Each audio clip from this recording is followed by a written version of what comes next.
Attention, real estate agents. Here's the digital marketing plan. So, eto yung plan. Traffic na free at saka paid. Ito yung mga social media traffic. Basically, there are 6 major source of traffic right now. We have Facebook, Instagram, TikTok, YouTube, LinkedIn, and X. Dito naman, I suggest Facebook and Instagram, paid traffic.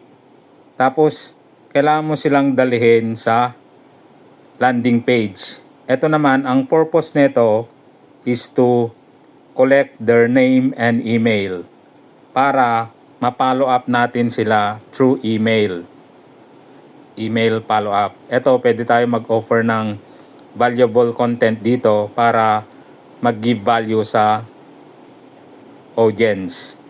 Pag valuable yung ino-offer natin dito sa follow up, meron na tayong right to sell.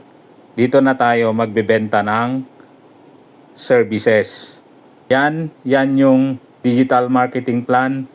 Kung may question ka regarding this, mag-DM ka lang and we'll connect and contact with you.